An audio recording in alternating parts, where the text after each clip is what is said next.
आमोदनी हिंदी साहित्य में आप सभी का एक बार फिर से स्वागत है। जैसा कि आप सभी जानते हैं कि हमारे इस चैनल पर यूजीसी नेट जेआरएफ हिंदी साहित्य पेपर 2 की कक्षाएं चल रही हैं। हमारा जो आज का विषय है वह है गोदान उपन्यास से, जो उसके अध्याय है या प्रकरण है 6 से 10। 1 से 5 तक हमने इससे पहले की जो वीडियो थी उसमें आपको करा दिया था पूरा कवर। अब हम 6 से 10 तक के जो प्रकरण हैं उनको शुरू करने जा रहे हैं। तो चलिए शुरू करते हैं प्रकरण 6। पात्र कौन कौन है पहले देख लेते हैं। राय साहब है, मेहता है, मालती है, मिस खन्ना है, मिसिस खन्ना है, मिस्टर खन्ना है, ओंकार नाथ है जो पंडित होते हैं, श्यामबारी तनखा है और मिर्जा है। कथा शुरू होती है संध्या का समय। राय साहब का रंगमंच का कार्यक्रम शुरू होने वाला है। राय साहब क्या होते हैं? जमींदार होते हैं जिनका एक शौक होता है रंगमंच आदि के कार्यक्रम को आयोजित करना। और वहाँ पे क्या है, बहुत सारे कारकुन खड़े हैं जो क्या करते हैं, मेहमानों का स्वागत करते हैं। और ये कौन होते हैं? असामी होते हैं। 2 मोटर गाड़ी होती है जिसमें पहली मोटर गाड़ी में से पंडित ओंकार नाथ उतरते हैं जो कौन है, बिजली पत्रिका के संपादक। दूसरे हैं वकील, वो कौन है, श्यामबिहारी तनखा। और तीसरे हैं मिस्टर बी मेहता, जिनका क्या काम करते हैं, व्यवसाय क्या है उनका, दर्शन शास्त्र के अध्यापक। होरी, फिर जैसे आप जानते हैं कि राय साहब होरी से कहते हैं कि तुम शगुन के पैसों का बंदोबस्त कर लेना। तो होरी कितने पैसों का बंदोबस्त करता है? 5 रुपये का। और क्या करता है, मेहमानों को या इनको देने लग जाता है। और राय साहब क्या करते हैं, मेहमानों का स्वागत करते हैं। ऐसे करके कथा धीरे धीरे आगे बढ़ती है। ये जैसा कि आप जानते हैं कि गोदान शहरी और ग्रामीण परिवेश से जुड़ा हुआ उपन्यास है। तो यहाँ पे हम आपको जो बता रहे हैं वह शहरी परिवेश से जुड़ा हुआ ये भाग है। और आप जानते हैं कि जो उपन्यास है वो क्या है, सामाजिक यथार्थवाद पर आधारित है कि किस प्रकार समाज में कुरीतियाँ फैली हुई थी किसानों के प्रति। जमींदार कौन कौन से उनको कष्ट देते थे और किस प्रकार उनका शोषण करते थे, उस सब पर आधारित ये उपन्यास है गोदान। तो इससे आगे जब आप देखेंगे तो कथा बढ़ती है।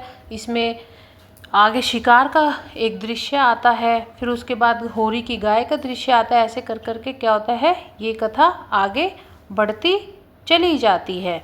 देखिए, पंडित ओंकार नाथ और फिर राय साहब में क्या होती है, यहाँ पे वार्तालाप शुरू होती है।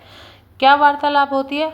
ओंकार नाथ जो पंडित होते हैं राय साहब से पूछते हैं, आपकी कौन सा नाटक खेलने का विचार है? मेरे रस की तो यहाँ यही वस्तु है। राय साहब से कहते हैं कि आपके कौन सा नाटक आप खेलेंगे, रस मतलब मेरे इंटरेस्ट की तो यहाँ पे यही वस्तु है। राय साहब, पहले तो धनुष यज्ञ होगा, उसके बाद एक प्रहसन होगा। हमने आपको जब काव्य शास्त्र की कक्षा ली थी तब आपको हमने बताया था कि प्रहसन क्या होता है, व्यंग्य में हंसी के माध्यम से किसी के ऊपर तंज कसना। तो राय साहब कहते हैं कि पहले तो धनुष यज्ञ होगा, उसके बाद एक प्रहसन होगा और वो मेरा क्या है, स्वयं का लिखा हुआ होगा। मिस्टर तनखा, फिर मतलब जब इनकी बातें होने लगती है तो मिस्टर तनखा बीच में आते हैं और कहते हैं, नाटक कोई भी अच्छा हो सकता है अगर उसके क्या हो, अभिनेता अच्छे हों। मिस्टर मेहता राय साहब की जमींदारी पर फिर तंज कसते। जैसे जैसे इनकी बातें बढ़ती है तो मिस्टर मेहता आते हैं बीच में और वो क्या करते हैं, राय साहब की जो जमींदारी जो प्रथा है उस पर तंज कसते हैं कि किसानों के शुभेच्छा होने के बाद भी आप जमींदारी छोड़ते नहीं। वो क्या कहते हैं कि वैसे तो आप इतने भले मानस बनते हैं, सब कुछ करते हैं, किसानों के प्रति दया भावना दिखाते हैं, सद्भावना दिखाते हैं, किंतु फिर भी आप क्या है, अपनी जमींदारी को छोड़ते क्यों नहीं है? जब आपको पता है कि ये प्रथा इतनी बेकार होती है फिर भी आप उनका पीछा नहीं छोड़ते, उनके सामने आप इतने अच्छे बन के रहते हैं। अब यहाँ पे क्या होता है, ये वार्तालाप फिर आगे चलती ही रहती है। इस पर राय साहब की पैरवी करते हुए ओंकार नाथ, अब पंडित ओंकार नाथ को वो क्या देखता है कि ये मिस्टर मेहता इनको तंज कस रहे हैं, जो उसे अच्छा नहीं लगता तो वो मिस्टर मेहता से कहते हैं, वो भी उन पर क्या करते हैं, फिर उल्टा तंज कसते हैं कि अगर ये व्यवस्था इतनी ही बुरी है तो आप भी तो सरकारी नौकरी करते हैं, सरकारी तनख्वाह लेना आप भी छोड़ दें, आप क्यों नहीं छोड़ देते। अब ऐसे ही ये वार्तालाप आगे बढ़ती है। दोस्तों की जो वार्तालापें हैं, तंज एक दूसरे पर कसे जाते हैं, वार्तालाप आगे बढ़ती है। पान की तश्तरी आती है, राय साहब सबको पान खिलाते हैं। तभी वे देखते हैं कि दूसरी मोटर गाड़ी भी आ गई है जिसमें कौन कौन है, मिस मालती होती है, मिस्टर खन्ना होते हैं और मिसिज कामिनी खन्ना होती है, जो मिस्टर खन्ना की वाइफ होती है। मिस मालती जैसे ही गाड़ी से उतरती है तो वो क्या हाथ करती है, मिस्टर मेहता से हाथ मिलाती है और कहती है आप तो सूरत से ही फ़िलोसफ़र मालूम होते हैं। जिस पर मिस्टर मेहता कहता है क्यों, फ़िलोसफ़र्स के क्या मुंह पर लिखा होता है कि वो फ़िलोसफ़र हैं। खन्ना जो होता है वो भी क्या होता है, मिस मालती का उपासक होता है और जहाँ जहाँ मालती जाती है उसके पीछे पीछे खन्ना घूमता रहता है पार्टी में। मिसेज खन्ना को कविता लिखने का शौक़ होता है और जो ये कविता का शौक़ है वो संपादक जी के द्वारा ही उसके अंदर आता है। तो संपादक जी जिस पर उससे पूछते हैं कि अब भी कुछ लिखती हो, जिस पर वो कहती है मिसेस खन्ना कि क्या लिखूं, कुछ समझ में नहीं आता। अब क्या हो गया, धनुष यज्ञ का जो समय है वो निकट आ जाता है। सब अपने अपने कमरों में जलपान करने जाते हैं। पंडित ओंकार नाथ का जो कमरा है वह अलग होता है क्योंकि वो फलाहार करते हैं, वो मांस मीट मच्छी नहीं खाते बाकी सबकी तरह, इसलिए उनका कमरा भी अलग कर देते हैं।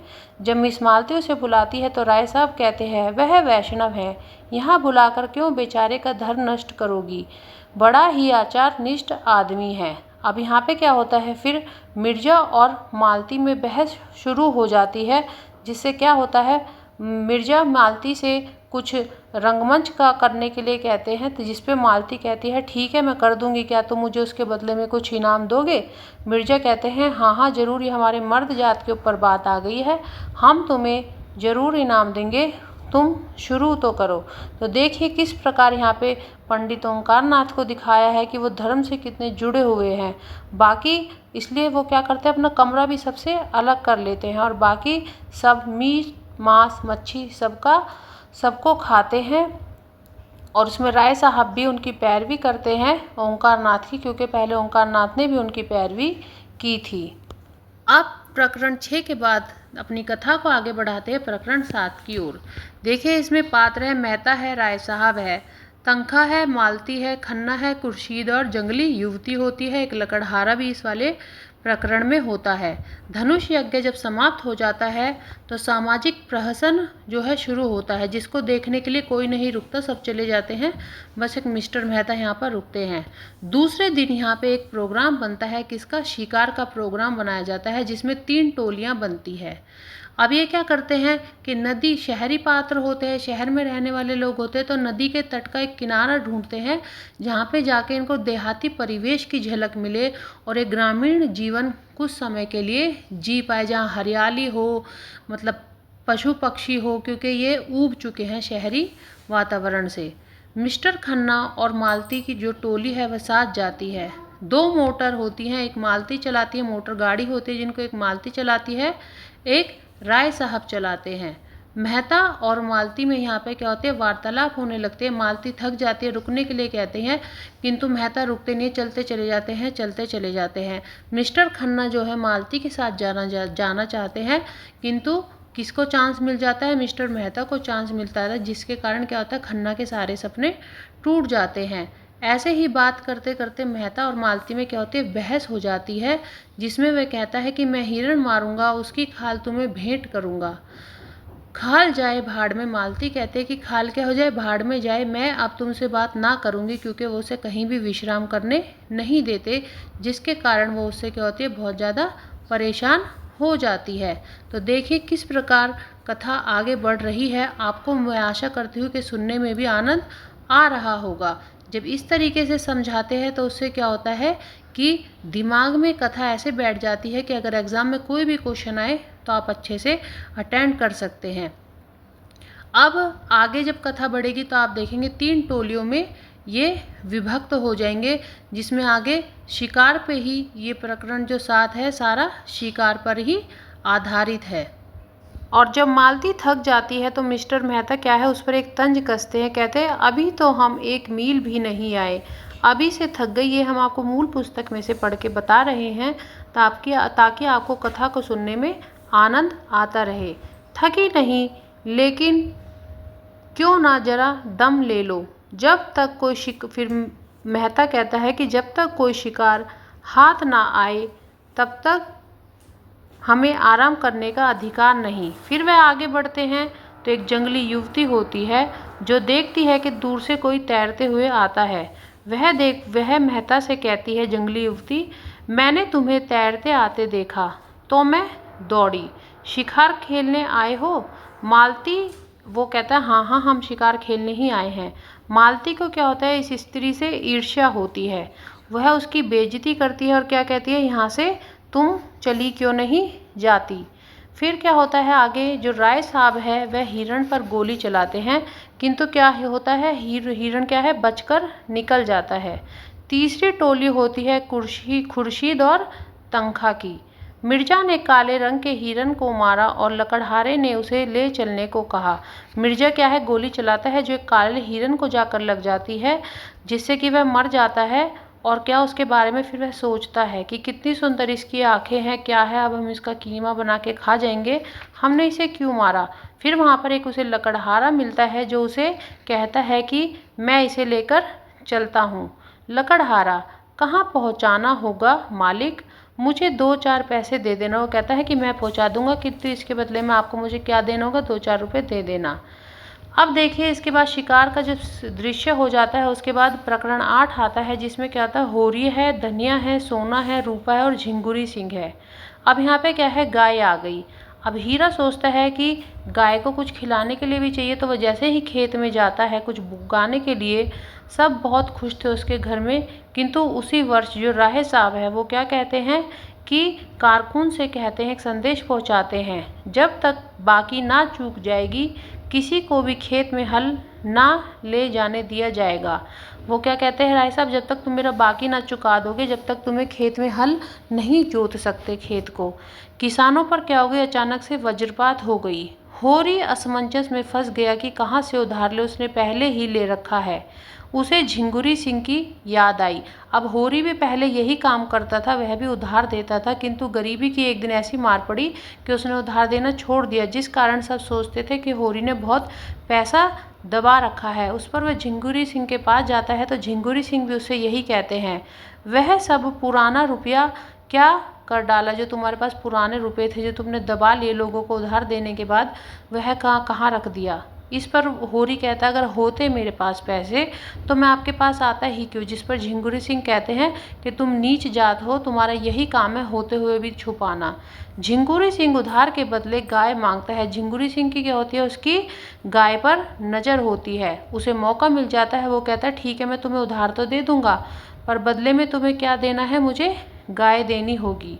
होरी कहता है, ठीक है, मतलब विचार तो अच्छा है, किंतु एक बार मैं अपने घर जाकर इसके बारे में बातचीत करूँगा। बेचारा होरी सोच रहा था, क्या पता गाय के माध्यम से ही हमारा कर्ज चुक जाए और कर्ज भी ना चढ़े, और इस बार मैं पैसे भी ले लूँगा और खेत की जुताई भी कर सकूँगा राय साहब को देने के बाद। होरी अपने जैसे ही वह घर आता है, होरी सबसे बात करता है, तो घर में क्या होता है, एकदम कोहराम मच जाता है कि तुमने गाय बेचने की बात कही ही क्यों। धनिया, उसकी बेटी, गोबर, तीनों चारों उससे लड़ते हैं। उसके बाद क्या होता है, शाम के समय वह अपने बीमार भाई शोभा को देखकर वापस आता है और गाय के पास हीरा को खड़े देखता है। पूछने पर हीरा कहता है, मैं हूँ दादा, तुम्हारे कोड़े से आग लेने आया था। तो वो बहुत खुश हो जाता है, हीरा के कितना भला मानस है, पूरे गांव को छोड़कर मेरे ही घर में वह सोचता है कि उसका भाई आज भी हीरा उससे कितना प्यार करता है, उसके घर पे आग लेने आता है हुक्का जलाने के लिए। फिर दोनों भाई बैठ के क्या करते हैं, थोड़ी देर हुक्का पीते हैं। होरी को हीरा हुक्का पिलाता है और फिर क्या होता है, तभी वो चला जाता है और होरी घर के अंदर चला जाता है। तभी क्या होता है, थोड़ी देर के बाद गोबर आता है भागता हुआ, घबराता हुआ। वह कहता है, दादा सुंदरिया को क्या हो गया, क्या काले ने छू लिया, वह तड़प रही है। यह सुनते ही क्या होता है, पूरे घर में एकदम बेचैनी मच जाती है कि सुंदरिया को क्या हुआ। होरी कहता है, अभी जब मैं आया था जब तो बिल्कुल ठीक थी, अचानक से क्या हो गया। सब देखने आते हैं, गाय मर चुकी होती है। होरी धनिया से कि तुम्हें किसी पर, धनिया से कहता है, क्या तुम्हें किसी पर संदेह है। वो कहती है, नहीं। वो कहता है, मुझे किसी पर संदेह है, वो है हीरा, क्योंकि मैंने उसे वहाँ पर खड़े हुए देखा था, किंतु तुम घर के बाहर ये बात किसी से मत कहना। अब देखिए कथा बढ़ती है प्रकरण 9 की तरफ या अध्याय 9 की तरफ। इसमें होरी है, धनिया है, दाता दीन है, दरोगा है, शोभा है और झिंगुरी सिंह है। प्रातःकाल क्या होता है, गाय के मर जाने के बाद होरी के घर में पूरा हंगामा हो गया। होरी धनिया को मार रहा था क्योंकि वह उसके भाई हीरा का नाम ले रही थी कि गाय को उसने मारा। यह बात हालांकि होरी ने ही धनिया को बताई थी, किंतु समाज के डर से वो क्या कर रहा था, अब छुपा रहा था कि नहीं, समाज की बदनामी से बचने के लिए होरी क्या है, हीरा का नाम आने नहीं दे रहा था। होरी कहता है धनिया से, उस दिन उसने धनिया को बहुत मारा और कहता है धनिया गुस्सा मत दिखा, नहीं बुरा होगा। जिस पर धनिया क्या कहती, नहीं नहीं मार ले और मार ले, जब से मार ही तो रहा है। शोभा कहता है मेरे घर खुरपी लेने आया था। वहाँ पे क्या होता है, दरोगा जी आते हैं। दरोगा जी जैसे ही बातचीत पूछताछ करना शुरू करते हैं तो तभी शोभा कहता है मेरे घर खुरपी लेने आया था, कहता था कोई जड़ी बूटी खोदनी है। अगले दिन होरी के घर या उस दिन भी कोई खाना पीना नहीं हुआ। दरोगा से होरी क्या कहता है कि गाय क्या है, अपनी स्वयं की मौत मरी है, मेरे भाई ने उसे नहीं मारा। धनिया को क्या होता है, शोभा की बात से एक तवज्जो मिल जाती है। वो कहते देखो शोभा भी कह रहा है कि उसे जड़ी बूटी खोदनी थी। ऐसी कौन सी जड़ी बूटी खोदनी थी, उसने जड़ी बूटी खोद के मेरी गाय को खिलाई और क्या हुआ, मेरी गाय मर गई। अब जो दरोगा है वो कहता है कि हमें हीरा के घर की तलाशी लेने हैं। इतने में क्या होता है, होरी परेशान हो जाता है कि उसके भाई के घर की तलाशी होगी, समाज में कितनी बदनामी हो जाएगी। तो वो कहता है हम तलाशी नहीं लेने देंगे। जिस पर वो दरोगा क्या कहता है, ठीक है आप 20 से 50 रुपये निकालो, मैं तलाशी नहीं लूँगा। जिसका पूरे गांव आलोचना करता है कि कैसी व्यवस्था हमारे इस देश का है, कैसा प्रशासन है कि तलाशी ना लेने के ही ये हमसे इतने पैसे ले रहे हैं, हम गरीब आदमी कहाँ से पैसे लाएंगे। धनिया बहुत गाली सुनाती है, बहुत उल्टा सीधा बोलती है पुलिस वालों को, दरोगा को, किंतु किसी को कोई फ़र्क नहीं पड़ता। अब होरी को भी वह लड़ती है कि अपने भाई जिसने हमारी गाय मार दी उसकी इतनी तरफदारी करने का तुम्हें क्या आनंद आ रहा है। किंतु होरी मारने के लिए गांव से जो सामाजिक बुराई है उससे बचने के लिए अपने भाई को नहीं फंसाना चाहता। और उसकी बीवी जो पुन्नी है वो भी होरी के साथ बहुत गलत बर्ताव करती है। किंतु क्या है, अपने परिवार की एक उसमें प्यार होता है अपने परिवार का, जिस कारण होरी कोई भी कदम ऐसा नहीं उठाना चाहता। अब देखिए प्रकरण 9 के बाद बढ़ते हैं प्रकरण 10 की ओर। इसमें कौन कौन से पात्र हैं, इसमें झुनिया है, धनिया है और होरी है। देखिए आप सभी जानते हैं कि हमने आपको पहले बताया था कि झुनिया और गोबर में क्या होता है, प्रेम संबंध चल रहा होता है, जिसका अब यहाँ पे एक रिजल्ट आता है, नतीजा आता है। वो क्या आता है कि वो उसके बच्चे की माँ बनने वाली होती है। हीरा का पता ना चला। हीरा क्या हो गया, घर छोड़ के जो है भाग चुका था। घर की अकेली समझकर होरी क्या करता था, पुनिया की खेतों में मदद करता था कि हमारे घर की इज्जत है। हीरा तो भाग गया उसका भाई गाय को मारकर, किंतु पुनिया की इसमें क्या गलती है, मुझे उसकी मदद करनी चाहिए। वह उसे दयाभर नज़र से देखता था होरी। और जो उसकी पत्नी थी धनिया, उसको भी उस पर बहुत तरस आता था कि बेचारी बिना मर्द के अकेली ही खेतों में काम करने में लगी हुई है। होरी और धनिया में जब वो गाय मरी थी उसके पीछे जो मन मुटाव हुआ था उसके कारण क्या था, दोनों में बहुत बड़ा झगड़ा हुआ था। तो एक दूसरे से बात करनी छोड़ दी थी। धनिया ऐसे व्यवहार करती थी जैसे कि वो होरी को जानती ही ना हो। किंतु एक दिन क्या हो गया, होरी को फसली बुखार आ गया। फिर उसकी सेवा पानी में लग गई कि जैसा भी है मेरा पति है, मुझे इसकी सेवा करनी चाहिए। और उनके रिश्ते क्या हुए, फिर से कुछ अच्छे हो गए। धनिया की तारीफ पूरे गांव में होने लगी जब से उसने दरोगा को डांटा कि उसके अंदर क्या होता है, देवी का रूप आता है धनिया के अंदर। अब माघ के जाड़े के दिन थे। होरी खेतों में गया, मढ़ैया पर बैठा हुआ था। देखता है कि उसके पास फटा हुआ कंबल होता है, आग भी नहीं होती, गरीबी के हालात ही ऐसे थे उसके। तभी क्या होता है, उसे पायल की झंकार सुनती है और वह सोचता क्या है कि बड़े बड़े सेठों की जो बीवियां है वो इस टाइम खेतों में चोरी करने आती है। वह सोचता है कि इनका कभी पेट भरता ही नहीं है। किंतु वह देखता है कि अरे ये तो धनिया है। वह धनिया से पूछता है तुम यहाँ इतनी रात में क्या कर रही हो। वह खुश हो जाता है कि आज तो देवी का स्वरूप स्वयं उसके पास चलकर आ गया है, जिसमें धनिया रोना रोकर बैठ जाती है कि गोबर ने मुँह में कालिख लगा दी, उसकी करनी क्या पूछते हो। जिस बात को डरती थी वह होकर रही। 5 महीने का पेट है इसका। वह झुनिया के लिए कहती है कि गोबर ने क्या कर दिया, इसको माँ बनने के लिए माँ बनने वाली है, ये उसके बच्चे की हमारे मुंह पर क्या है कालिख लगा दी। हम समाज में किसी को भी मुंह दिखाने लायक नहीं रहे हैं। मैं तो तुमसे पहले ही कहती थी कि ये हिराने जब जाता था गाय को लेने, जब से ही इनका कुछ संबंध चल रहा है। जिस पर होरी भी कहता है हाँ हाँ शक तो मुझे भी था कि ये मतलब ऐसा कुछ इनके बीच में है, किंतु मैं पूरा इसे समझ नहीं पाया। अब क्या होता है कि जो धनिया है वह क्या करते हैं, झुनिया को गाली देने लग जाती है, किंतु जो झुनिया है वह भी समाज के डर से क्या कहती है कि नहीं नहीं मुझे कहीं नहीं जाना, मैं यहीं रहूँगी। और गोबर क्या होता है वो छोड़कर भाग ही जाता है। तो धनिया सोचती है कि खुद तो भाग गया, अब इसे कौन रखेगा। फिर उसके बाद क्या होता है, झुनिया जो है सांत्वना पाकर और भी होरी के पैरों में चिमट गई और बोली, दादा ये हम मूल पुस्तक में से पढ़ के आपको कुछ 2-4 उद्धरण दे रहे हैं। झुनिया सांत्वना पाकर और भी होरी के पैरों से चिमट गई और बोली, दादा अब तुम ही मेरे बाप हो और अम्मा तुम ही मेरी माँ हो। मैं अनाथ हूँ, मुझे शरण दो, नहीं मेरे काका और भाई मुझे ही कच्चा खा जाएंगे। आपको पता है पितृ तंत्रात्मक या सत्तात्मक एक समाज है जिसमें आज भी मर्दों की उतनी चलती है जितनी पुरुषों की, जितनी पहले चलती थी। तो धनिया को क्या है अपने भाई का और अपने पिताजी का डर होता है। धनिया अपनी करुणा के आवेश को अब रोक ना सकी, बोली तू घर चल, मैं देख लूँगी काका और भैया को। धनिया उसे सांत्वना देती है कि तू परेशान मत हो, मैं हूँ, मैं तेरे काका और भाई दोनों को देख लूँगी। संसार में उन्हीं का राज नहीं है, बहुत करेंगे, अपने गहने ले लेंगे, फेंक देना उतार कर।